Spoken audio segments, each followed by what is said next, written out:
সকলকে আমার আন্তরিক অভিনন্দন জানাচ্ছি। আজকে মহান মে দিবস, এই মে দিবস উপলক্ষে আয়োজিত এই অনুষ্ঠান আমি পরম শ্রদ্ধা করে স্মরণ করছি সর্বকালের সর্বশ্রেষ্ঠ বাঙালি জাতির পিতা বঙ্গবন্ধু শেখ মুজিবুর রহমানকে, যিনি আমাদের স্বাধীনতা নিয়ে দিয়েছেন এবং এই মে দিবস পালনের সুযোগ করে দিয়েছেন।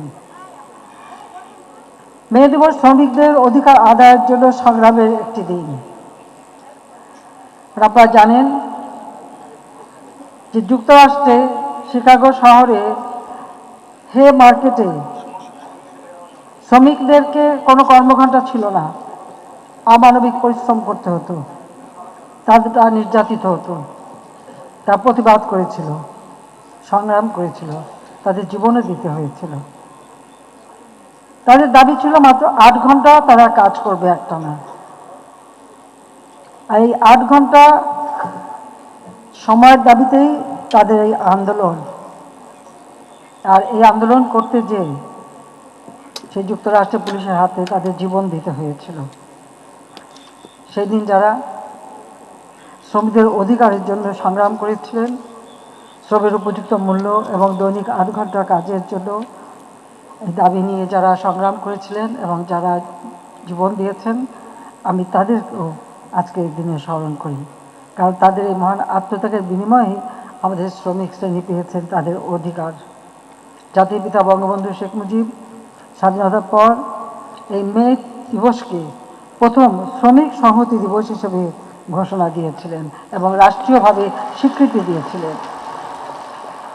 আমি জাতির পিতা বঙ্গবন্ধু শেখ মুজিবের প্রতি শ্রদ্ধা জানাই জাতীয় 4 নেতার প্রতি, 30 লক্ষ শহীদের প্রতি, 2 লক্ষ মা বোনের প্রতি। অত্যন্ত বেদনার সাথে স্মরণ করি 15ই আগস্ট। জাতির পিতা বঙ্গবন্ধু শেখ মুজিব একটা যুদ্ধ বিধ্বস্ত দেশ গড়ে তোলার দায়িত্ব হাতে নিয়েছিলেন। সময় পেয়েছেন মাত্র 3 বছর 7 মাস। 15ই আগস্ট বাংলাদেশের রাষ্ট্রপতি জাতির পিতা বঙ্গবন্ধু শেখ মুজিবকে নির্মমভাবে হত্যা করা হয়। একই সাথে হত্যা করা হয়েছে আমার মা বেগম ফজিলাতুন্নেসা মুজিবকে। আমার ছোট 3 ভাই মুক্তিযোদ্ধা ক্যাপ্টেন শেখ কামাল, লেফটেন্যান্ট শেখ জামাল এবং 10 বছরের ছোট্ট ভাইটি রাসেলকে পর্যন্ত ঘাতকের দল নির্মমভাবে হত্যা করে। হত্যাকারী কামাল জামালের নবপরিণীত বধূ সুলতানা কামাল এবং পারমিন জামাল রুজিকে। আমার একমাত্র চাচা আবু নাসের, শেখ আবু নাসের, তিনি মুক্তিযোদ্ধা, পঙ্গু ছিলেন। ঘাতকের দল তাকেও হত্যা করে। রাষ্ট্রপতি মিলিটারি সেক্রেটারি ছুটে এসেছিলেন, ব্রিগেডিয়ার জামিলকে হত্যা করে। পুলিশ অফিসার সিদ্দিকুর রহমানকে হত্যা করে। এভাবেই আরও আমার মেজো ফুপুর বাড়ি, সেজো ফুপুর বাড়ি আক্রমণ করে 18 জন মানুষকে নির্মমভাবে 15ই আগস্ট হত্যা করা হয়। আমি তাদের আত্মার মাগফিরাত কামনা করি। আমার ছোট বোন রেহানা আর আমি বিদেশে ছিলাম, তাই বেঁচে গিয়েছিলাম, দেশে আসতে পারিনি। অবৈধভাবে সংবিধান লঙ্ঘন করে মার্শাল ল জারি করে যারা ক্ষমতা এসেছিল, আমাদেরকে তারা আসতে দেয়নি। আমার ছোট বোনের পাসপোর্টটাও দেয়নি। তারপর 81 সালে বাংলাদেশ আওয়ামী লীগ আমাকে তাদের অবর্তমানে যখন সভাপতি নির্বাচিত করে, একরকম জোর করে আমি দেশে ফিরে আসি। একটাই লক্ষ্য ছিল, জাতির পিতা দেশকে স্বাধীন করেছিলেন দেশের মানুষের ভাগ্য পরিবর্তনের জন্য। তিনি সবসময় মেহনতি মানুষের কথাই বলতেন। আমাদের কিষাণ, কিষাণী, শ্রমিক, মোটে মজুর, তাদের কথাই তিনি ভাবতেন এবং তাদের ভাগ্য পরিবর্তনের জন্যই ছিল জাতির পিতার সংগ্রাম। 1973 সালে আলজিয়ার্সে ন্যাম সম্মেলন হয়, সেখানে তিনি ভাষণ দিয়েছিলেন। সেই ভাষণে তিনি বলেছিলেন, আমি কোট করছি, যে বিশ্ব আজ দুভাগে বিভক্ত, শোষক ও শোষিত, আমি শোষিতের পক্ষে, আনকোট। জাতির পিতা তার এই কণ্ঠ সোচ্চার করেছিলেন শোষিত মানুষের মুক্তির জন্য, যা শুরু করেছেন এই বাংলাদেশ থেকে। এদেশের মানুষের জীবনের যে বৈষম্য, সেই বৈষম্য তিনি দূর করতে চেয়েছিলেন। বাংলাদেশে আসলে তখন আমাদের দেশের আমাদের এই ভূখণ্ড, এই অঞ্চলে তেমন কোনো শিল্প কলকারখানা কোনো কিছুই ছিল না। যুদ্ধের সময় দেশটা ছিল সম্পূর্ণ ধ্বংসপ্রাপ্ত। কোনো রিজার্ভ মানি ছিল না, কারেন্সি নোট ছিল না, যুদ্ধকালীন সময়ে খেতে ফসল ফলেনি। শিল্প কলকারখানার অধিকাংশ মালিক তারা ছিল পাকিস্তানি, তারা সেগুলি ফেলে দিয়ে চলে যায় স্বাধীনতার পর। মা যেমন একটা রুগ্ন সন্তানকে বুকে নিয়ে লালন পালন করে সুস্থ করে গড়ে তোলে, ঠিক সেইভাবে জাতিপিতা বঙ্গবন্ধু শেখ মুজিব স্বাধীনতার পরপরই শূন্য হাতে একটা যুদ্ধ বিধ্বস্ত দেশ গড়ে তোলার দায়িত্ব হাতে নিয়েও সকল পরিত্যক্ত কলকারখানা জাতীয়করণ করেন এবং শ্রমিকদের অধিকার নিশ্চিত করবার পদক্ষেপ নেন।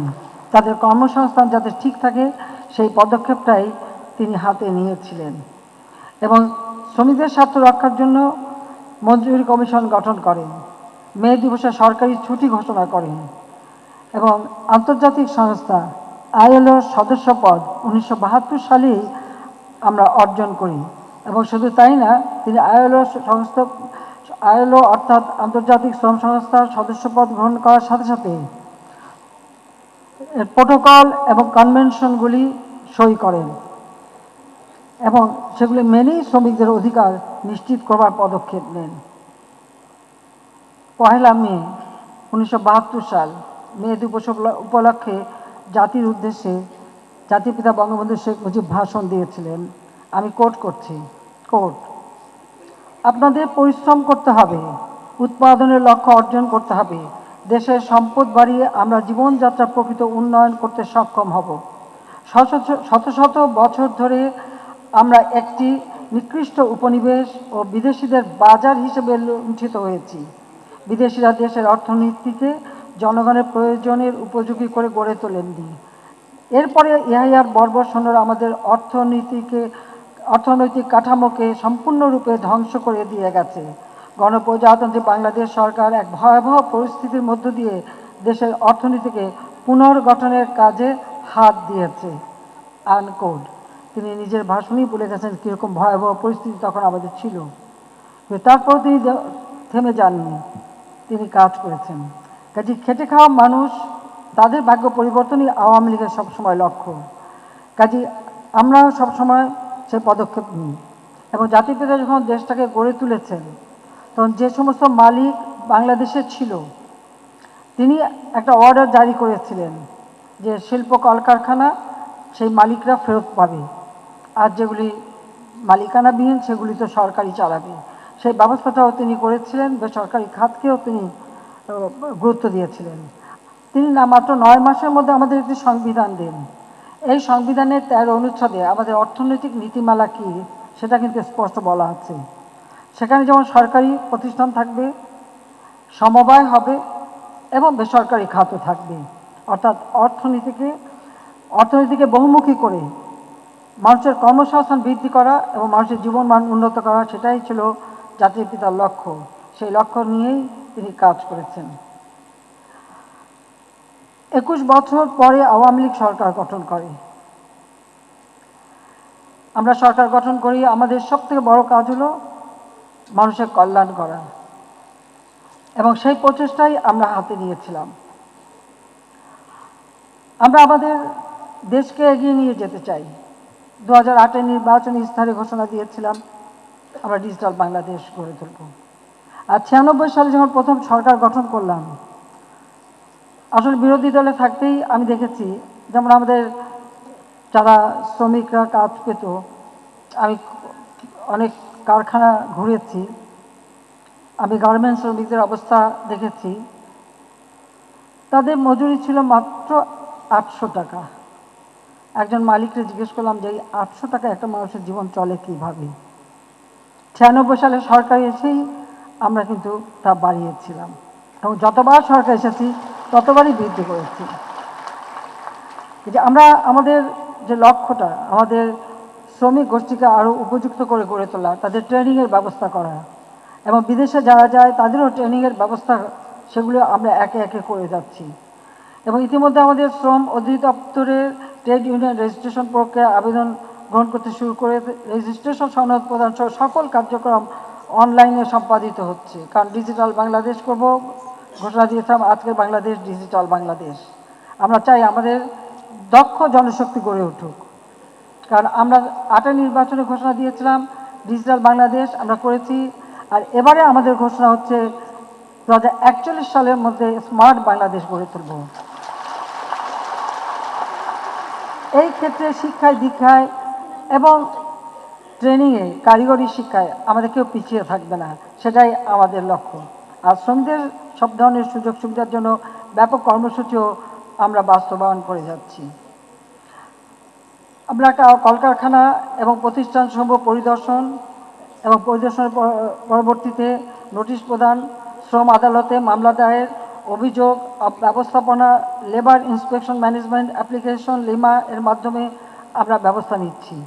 কেউ যদি আমাদের শ্রমিকদের ন্যায্য পাওনা থেকে বঞ্চিত করে, সে যে যত বড়ই হোক না কেন, আন্তর্জাতিক খ্যাতি সম্পন্ন হলেও তাদেরকে আমরা ছাড়ি না, ছাড়ব না। শ্রমিকের পাওনা যথাযথভাবে পরিশোধ করতে হবে, তাদের ভালো মন্দ দেখতে হবে। আপনারা জানেন যে আমাদের শিল্প কলকারখানা যেমন গার্মেন্টস প্রায় আগুন লাগতো।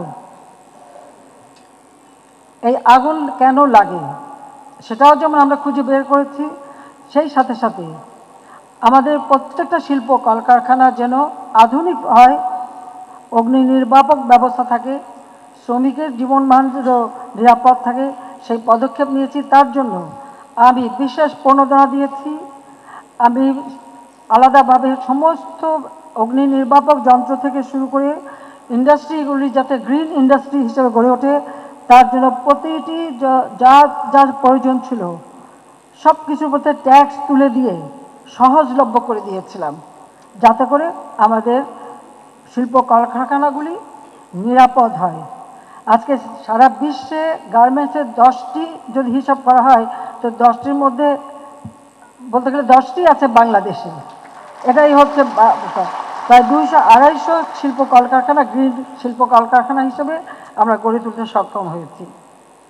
আমরা শ্রমিক ভাই বোনদের যে কোনো সমস্যা সংক্রান্ত অভিযোগ গ্রহণ, অভিযোগ নিষ্পত্তি, প্রয়োজনীয় পরামর্শ প্রদানের জন্য সার্বক্ষণিক টোল ফ্রি হেল্পলাইন করা হয়েছে, যেটা হচ্ছে 16357 এই 16357 চালু হয়েছে। সেখানে যদি শ্রমিকদের কোনো অসুবিধা হয় তারা টেলিফোন করলে সাথে সাথে তার যে কোনো সমস্যা পড়লে সেটা সমাধানের ব্যবস্থা নেওয়া হবে, সে ব্যবস্থা করা হয়েছে। এবং শিল্প কলকারখানা বিশেষ করে গার্মেন্টসের পরিদর্শনের জন্য পরিদর্শক এবং মনিটরিংয়ের ব্যবস্থা করা হয়েছে। শ্রম আইন 2006 সালে বিএনপি ক্ষমতায় থাকতে যখন এটা পার্লামেন্টে তোলা হয়, আমরা বিরোধী দল ইসলাম আমরা অনেকগুলি সংশোধনী নিয়েছিলাম, তখন তারা একটা সংশোধনীও গ্রহণ করে নাই। কিন্তু আমরা যখন দ্বিতীয়বার সরকারে আসি, আমরা সেই শ্রম আইন সংশোধন করে শ্রম আইন সংশোধন আইন 2018 আমরা প্রণয়ন করেছি। এর মাধ্যমে কর্মক্ষেত্রে শ্রমিকদের সংগঠিত হওয়ার অধিকার যেমন সহজতর হয়েছে, তেমনি সামাজিক সংলাপকেও অগ্রাধিকার দিয়ে মালিক শ্রমিক সম্প্রীতি বজায় রাখার পথ সুগম হয়েছে। কারণ এটা বাস্তব যে যদি আমরা অর্থনীতিকে গতিশীল রাখতে চাই আর আমাদের শিল্পের মালিকরাও যদি আরও বেশি মুনাফা করতে চান, তো শ্রমিকদের দিকে তো অবশ্যই তাদের দেখতে হবে।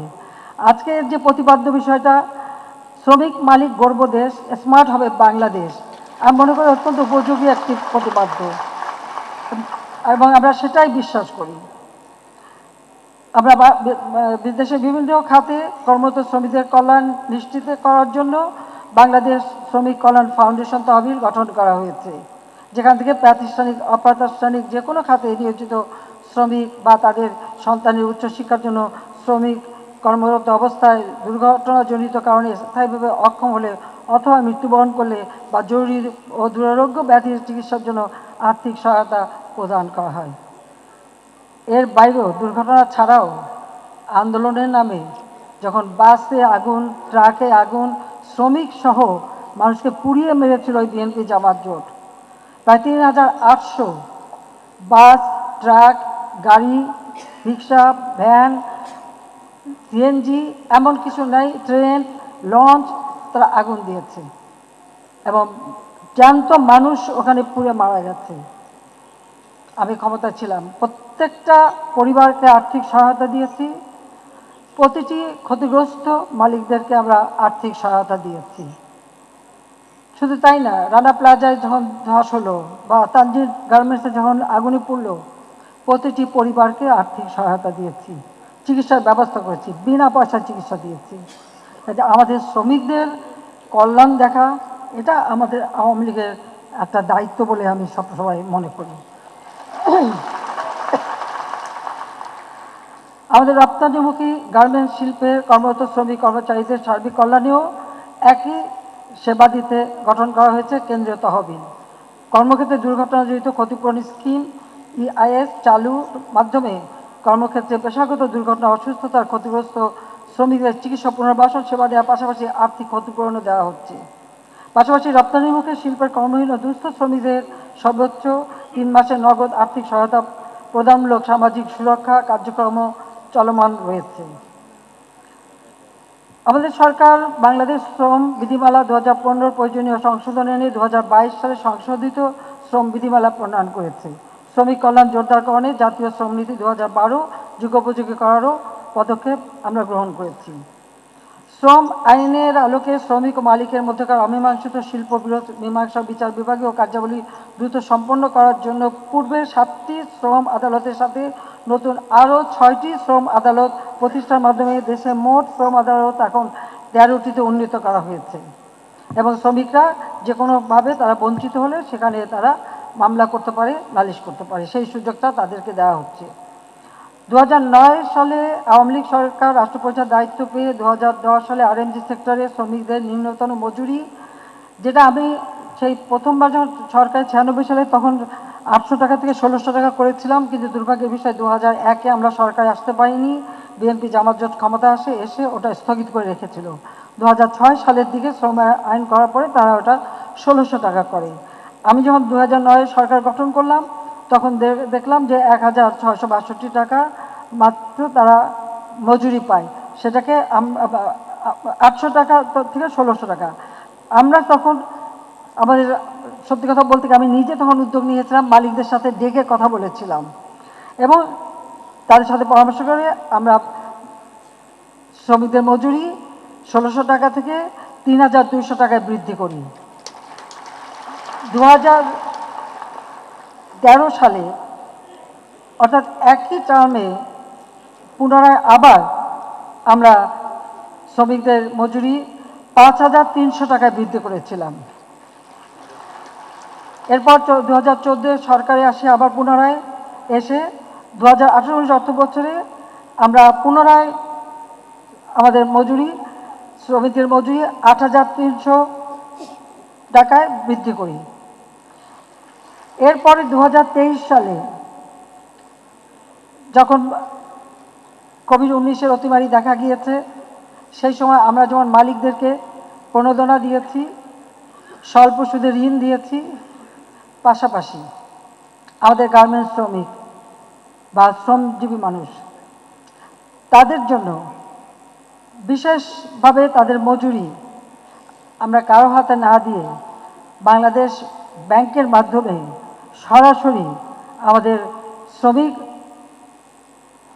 মেয়ে এবং ছেলে সকলের জন্য তাদের মোবাইল ফোন অথবা তাদের অ্যাকাউন্টে সরাসরি আমরা টাকা জমা দিয়েছি, সরাসরি তাদের মজুরি তাদের হাতে পৌঁছে দিয়েছি এবং শিল্প কলকারখানা যাতে বন্ধ না হয় সেগুলি চালু রাখার জন্য যথাযথ ব্যবস্থা নিয়েছি এবং ভিন্ন ধর্মের কী কী উৎপাদন করা যায় সে পরামর্শ দিয়ে সেই সুযোগটাও আমরা সৃষ্টি করে দিয়েছি। অর্থাৎ কোভিড-19 যেখানে সারা বিশ্ব স্থবির, বাংলাদেশ কিন্তু স্থবির হয়নি এবং তাদের সব ধরনের সুরক্ষা, বিনা পয়সায় টেস্টিং করা এবং তাদের ভ্যাকসিনের ব্যবস্থা করা এবং কর্মক্ষেত্রে একটা উপযুক্ত স্বাস্থ্য সমস্ত পরিবেশে যাতে কাজ করতে পারে সেই সুযোগটাও আমরা সৃষ্টি করে দিয়েছি।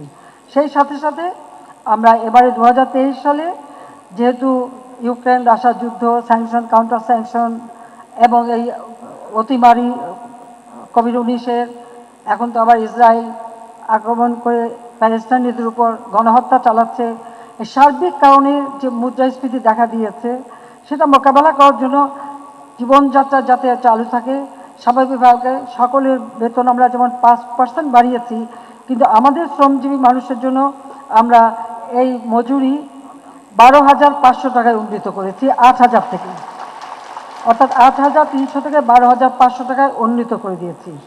পাশাপাশি আমাদের শুধু গার্মেন্টস সেক্টর না, অন্যান্য 44টি বেসরকারি সেক্টর, সেখানেও 42টি সেক্টরে নিম্নতম মজুরি পুনর্নির্ধারণ করা হয়েছে। সে সাথে যাতে আমাদের যারা মেয়েরা কাজ করে মাতৃত্বকালীন ছুটির ব্যবস্থা, টিফিনের ব্যবস্থা, তাদের শিশু দিবাযত্ন কেন্দ্র থেকে শুরু করে সব ধরনের সুযোগ যাতে মালিকরা করে দেয়, সেই ব্যবস্থাটাও আমরা করেছি। সেইভাবেই আমরা আমাদের শ্রমিকদের কাজ করার ব্যবস্থা করে যাচ্ছি। আমি একটি কথা আমি বলতে চাই, যেখানে আমাদের মালিক শ্রেণী আছেন তাদের আমি বলবো, আপনারা কারখানা তৈরি করেন, এটা আমাদের শ্রমিক ভাই বোনদেরও জানা উচিত যে কারখানা তৈরি করে শিল্প কলকারখানা বা যাই করুক মালিকরা করছেন, তারা সেখানে বিনিয়োগ করে কিসের আশায়? তারা উৎপাদন বাড়াবে, ব্যবসা করবে, লাভ করবে, সেটাই তো তাদের উদ্দেশ্য। সেই সাথে সাথে শ্রমিকদেরও আমি বলবো যে শ্রমিকরা সেখানে কাজ পান, আর যে প্রতিষ্ঠান আপনাদের কাজের সুযোগ করে দিচ্ছে, আপনাদের রুটি রুজির ব্যবস্থা করে দিচ্ছে, ভাত কাপড়ের ব্যবস্থা করে দিচ্ছে, তাদেরও যেমন দায়িত্ব আছে, সেই সাথে মালিকদেরও দায়িত্ব আছে যে শ্রমিকরা তাদের শ্রম দিয়ে উৎপাদন বাড়িয়ে তাদের জীবন জীবিকা বা জীবনকে উন্নত করা অথবা বিলাসবহুল জীবনের সুযোগ করে দিচ্ছে, তারা একটু বিলাসিতায় একটু কমিয়ে শ্রমিকদের দিকে বিশেষ নজর দেবে, সেটাই আমি চাই। আমরা কোভিড-19 সময় যে প্রণোদনা দিয়েছি, সেখানেও তো আমরা ভর্তুকি দিয়েছি, মাত্র 4% ইন্টারেস্টে আমরা ঋণ দিয়েছি মালিকদের, যেন আমার শিল্প কলকারখানা বন্ধ না হয়। ধীরে ধীরে তারা সেটা পরিশোধ করছেন। এই প্রণোদনা প্যাকেজ ঘোষণা করার ফলে কারো ব্যবসা কিন্তু ক্ষতি হয়নি, আবার শ্রমিকরাও তাদের মজুরিটা নিয়মিত পেয়েছেন। কাজে এখানে আমি বলবো, আমি জানি আমাদের দেশে কিছু কিছু ভাড়াটা লোক, আমি বলবো কথায় কথায় তারা শ্রমিকদের নিয়ে রাস্তায় নামার চেষ্টা করে। এখন যে কারখানা আপনার ভাত কাপড়ের ব্যবস্থা করছে, কাজের ব্যবস্থা করছে, জীবন জীবিকার ব্যবস্থা করছে, সেই কারখানা নিজেরা যদি ধ্বংস করতে চান, ভাঙাচোরা, আগুন দেওয়া বা এই ধরনের কাজ করেন, তাহলে ক্ষতিকার হচ্ছে, নিজের ক্ষতি হচ্ছে, পরিবারের ক্ষতি হচ্ছে, দেশের ক্ষতি হচ্ছে, মালিকদেরও ক্ষতি হচ্ছে। তবে মালিকদের তো আর ওই একটা ব্যবসা থাকে না, আরও ব্যবসা থাকে, তারা হয়তো পুষিয়ে নিতে পারেন, কিন্তু আপনাদের নিজেদের ক্ষতি তো নিজেরা করেন। আমাদের দেশে আমাদের শ্রমিক শ্রেণীর দাবির জন্য বা কথা বলার জন্য তো আমরা আছি, আমরা কিন্তু বলি। আমি প্রধানমন্ত্রী শুধু না, আমি জাতির পিতা বঙ্গবন্ধু শেখ মুজিবের মেয়ে, আমি সেইভাবেই নিজেকে বিবেচনা করি।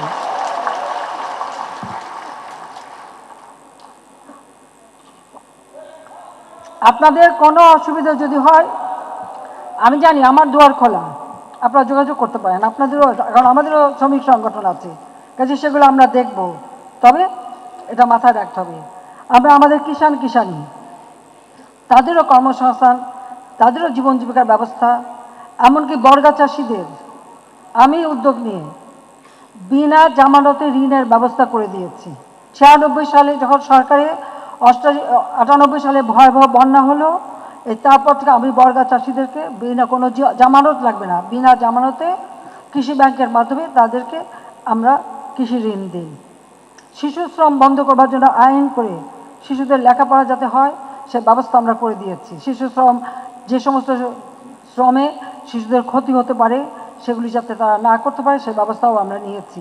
আজকে আমার 98% শিশুরা স্কুলে যাচ্ছে, আমরা তাদের বৃত্তি দেই, আমরা তাদের খাবারের ব্যবস্থা করি, বিনা পয়সায় বই দেই, সাথে সাথে কারিগরি শিক্ষা ভোকেশনাল ট্রেনিংয়েরও ব্যবস্থা আমরা করে দিচ্ছি, যেন কর্মক্ষেত্রে তারা সুযোগ পায়। এবং কর্মসংস্থান বাড়ানোর জন্য ব্যাপক হারে বেসরকারি খাতকে উন্মুক্ত করে দিয়েছি, যেটা আগে ছিল না। আওয়ামী লীগ আসার পরে আমরা করেছি যাতে আরও কর্মসংস্থার ব্যবস্থা হয়। আজকে আমাদের বেকারের সংখ্যা 3%-এ নেমে এসেছে, যা প্রায় 2-3 গুণ বেশি ছিল। আর এখনও সেই কাজ চলছে। কর্মসংস্থান ব্যাংক করে দিয়েছি, যে কোনো যুবক সেখানে বিনা জামানতে ঋণ নিতে পারে, নিয়ে নিজের ব্যবসা বাণিজ্য করতে পারে, সেই সুযোগটা আমরা তৈরি করে দিয়েছি। কাজে শুধু আমি এটি বলবো যে কোনো সমস্যা হলে সেটা বলবেন, কিন্তু কারো প্ররোচনায়, কারো উস্কানিতে নিজের রুটি রুজি যেখান থেকে আসবে, ভাত কাপড় আসবে, কর্মসংস্থান হবে, সেটাকে যেন কোনো রকম ধ্বংস করা না হয়, সেটা আপনারা অবশ্যই যত্নবান হবেন। আর মালিকদেরও বলবো যে আপনারাও আপনাদের বিলাসিতার কিছু অংশ ছেড়ে দিয়ে শ্রমিকদের কল্যাণে দেখবেন।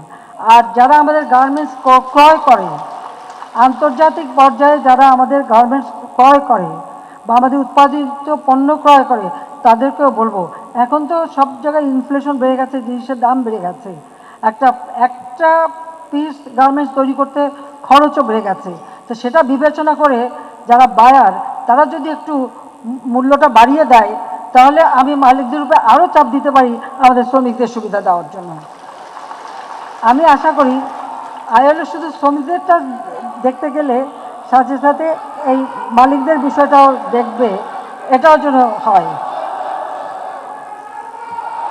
আমাদের কর্মক্ষেত্রে পৃথিবীর অনেক দেশে আছে, অনেক উন্নত দেশেও নারীরা কিন্তু সমমজুরি পায় না, বাংলাদেশে নারীরা সমান মজুরি পায়।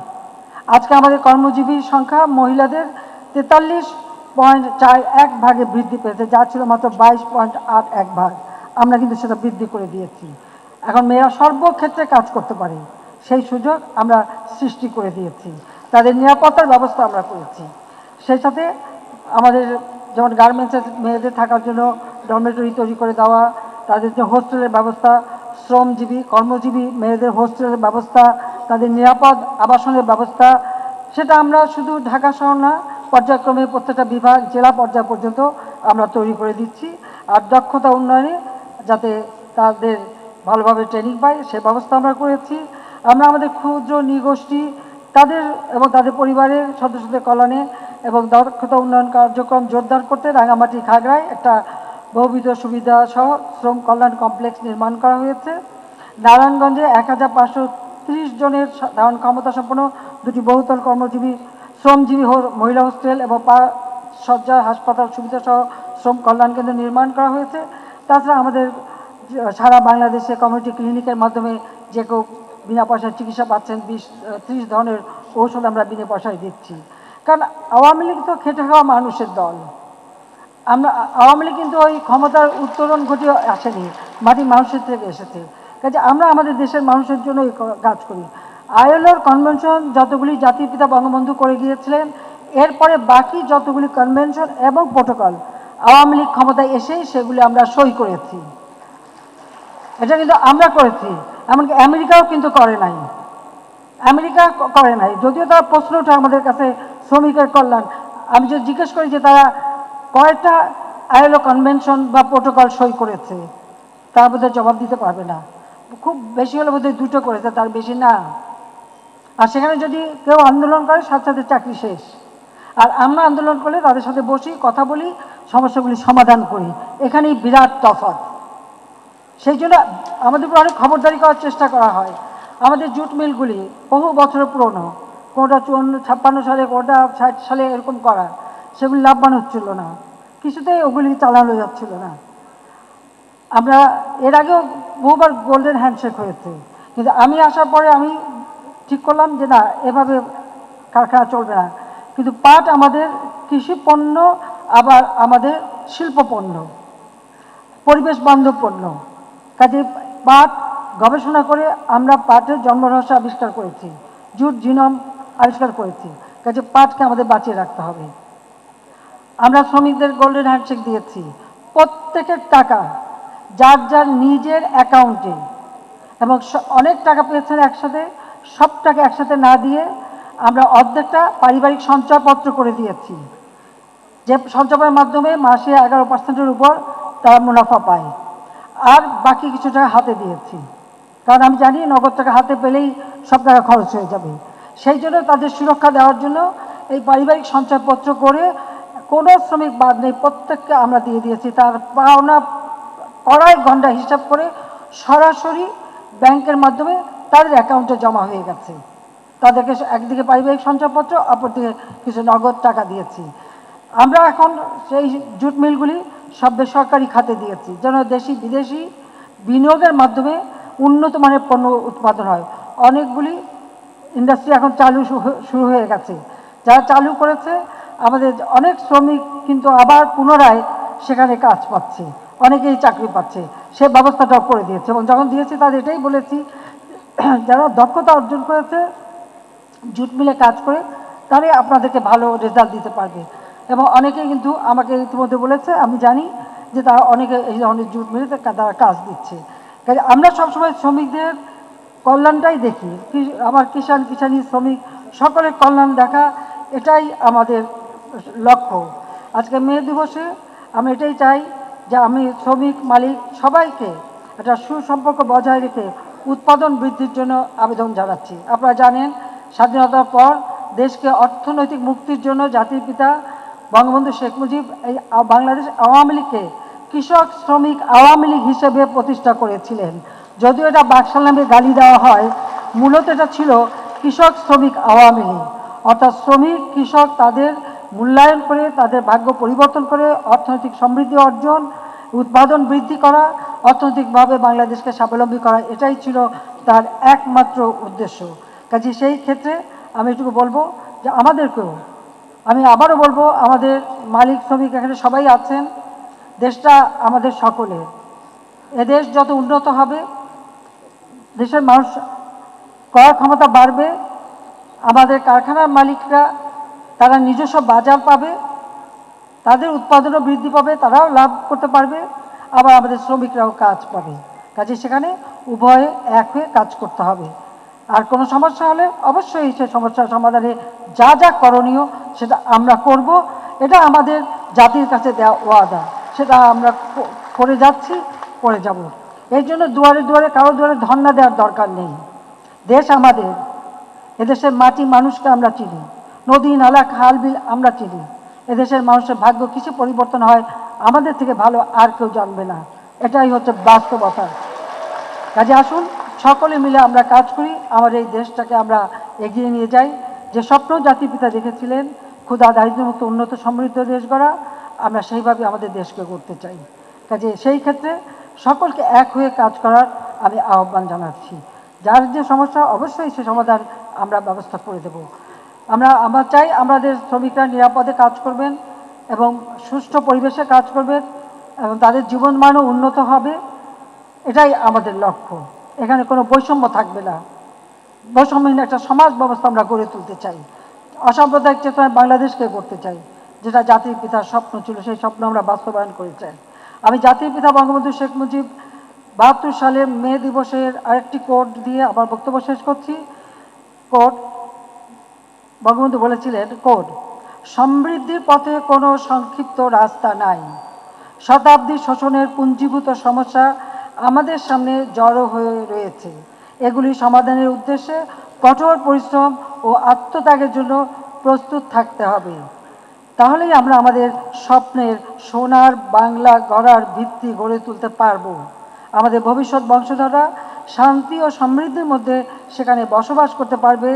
খোদা আমাদের সহায় আছেন। আনকোড। আমি এটাই বলতে চাই যে আমাদের দেশকে আমরা এগিয়ে নিয়ে যাব। আজকে আমরা উন্নয়নশীল দেশের মর্যাদা পেয়েছি। 2026 সাল থেকে আমাদের যাত্রা শুরু হবে।